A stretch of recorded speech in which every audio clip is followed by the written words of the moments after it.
Bienvenue à 100% écolo. Aujourd'hui, on se penche sur les produits que l'on utilise dans notre quotidien, aussi bien les produits d'entretien ménager que les produits de soins corporels. On verra qu'il existe des produits moins dommageables pour l'environnement. Mais d'abord, bonjour Emmanuel. Bonjour Chantal. Emmanuel, on veut toujours des maisons toujours plus propres, bien sûr, mais on s'aperçoit qu'on utilise des produits bourrés de produits chimiques qui ont quand même un impact important. Effectivement, un impact sur notre santé, sur l'environnement. Est-ce que nos cuisines, nos salles de bain sont de véritables laboratoires? Je me suis posé la question.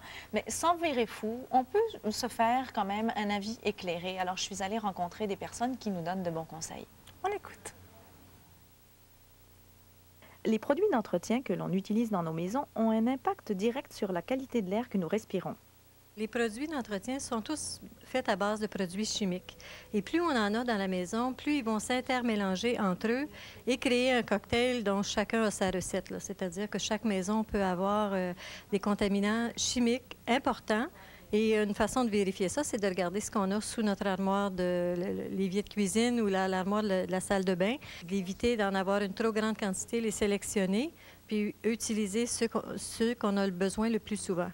D'ailleurs, plus ils vont nous dire que c'est sans effort, probablement, c'est que c'est le produit qui fait l'effort au lieu de nous, donc ils sont probablement plus concentrés en produits chimiques. De plus en plus de produits destinés à assainir l'air et à répandre une bonne odeur envahissent les tablettes des magasins.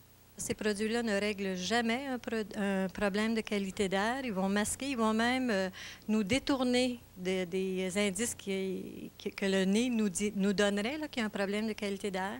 Alors, si on le veut pour l'ambiance, oui, ventiler après, mais ça ne devrait jamais être utilisé pour régler un problème de qualité d'air. De plus, le mélange de certains produits est à déconseiller. On ne devrait jamais mélanger des produits qui ont de l'ammoniac et du chlore, jamais ces produits-là, et ne jamais mélanger des produits qui nous sont proposés déjà tout prêts, sous prétexte qu'ils seraient meilleurs si on en met plus. C'est très dangereux. Il y a des intoxications sévères tous les ans là-dessus. Les gens se ramassent à l'hôpital, ils perdent connaissance. Finalement, tenir une maison propre, c'est bien plus simple qu'on pense, et surtout, c'est bien plus sain. Voici quelques conseils simples.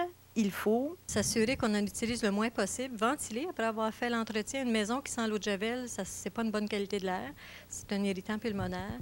Et aussi de regarder ce qu'on fait comme loisir. Il y a souvent, la minute qu'on sent des odeurs fortes, ou si vous êtes dehors, vous revenez, vous sentez une odeur, il faut faire ventiler la maison. Une bonne qualité d'air intérieur propre ne sent rien.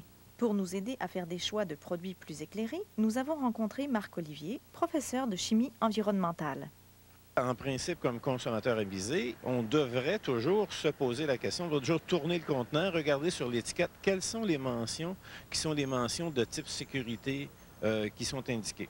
Si vous vous trouvez avec un produit qui semble anodin, mais où on vous donne un long paragraphe de contre-indication dans l'usage de ce produit-là, dites-vous que le risque, le niveau de risque qui vous arrive des pépins avec le produit, bien, il croît avec le nombre de mentions, justement, de contre-indications, ou bien donc il va croître avec la sévérité des correctifs qu'on vous demande d'appliquer.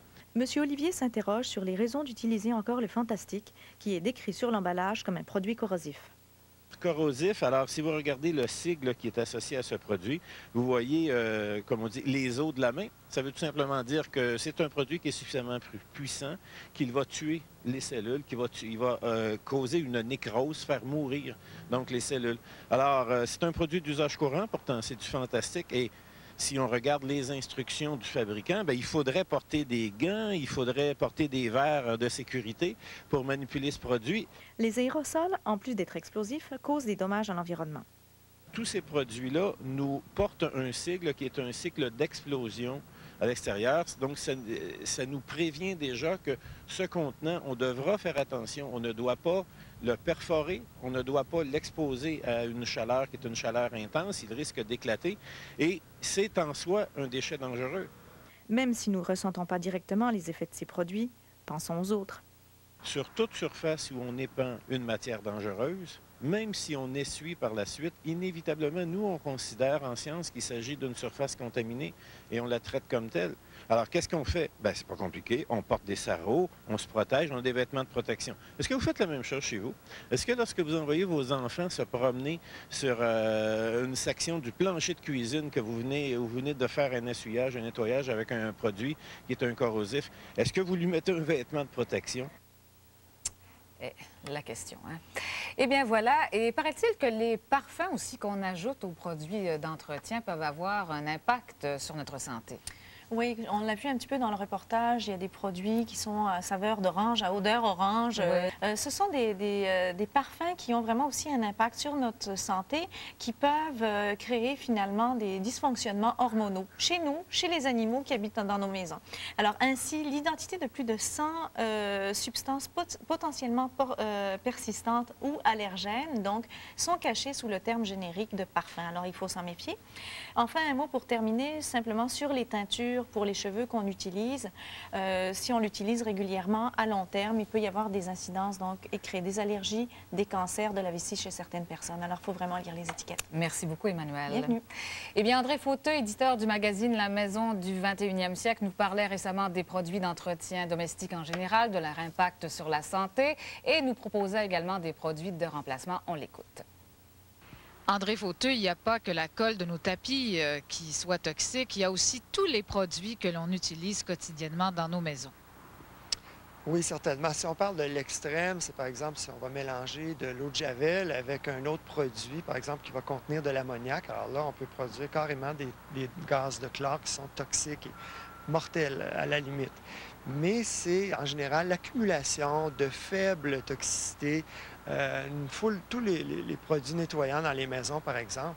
Sur l'étiquette, on va seulement nous dire si c'est poison de le boire ou s'il y a risque d'explosion, mais on ne va pas nous dire les ingrédients qui sont secrets en général et qui souvent ont toutes sortes d'effets à court terme, par exemple sur la peau, les voies respiratoires, ou à long terme. Il y en a plusieurs qui sont soupçonnés cancérigènes ou carrément cancérigènes. Et ce n'est pas écrit sur l'étiquette.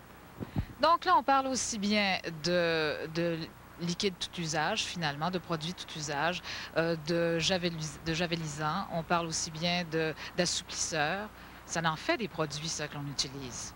Oui, c'est un peu la publicité, mais aussi le consommateur qui demande la maison tout blanc. Là. Alors, le chlore, il faut y aller mollo. On envoie ça dans l'environnement, dans le fleuve, et puis ça fait des produits qui sont cancérigènes, justement, du chloroforme, quand on combine le chlore avec la matière organique dans l'eau. On peut remplacer tous les produits de nettoyage dans une maison par des produits non toxiques. Quand on combine tous les produits chimiques dans une maison, il y en a plus de 150 couramment, c'est vraiment dangereux à long terme parce qu'on ne connaît pas l'impact à long terme de ces produits-là et surtout de la synergie. Est-ce qu'il y a des études qui se font sur les produits avant de les mettre en marché? C'est sûr qu'on a quand même testé ces produits, on imagine bien.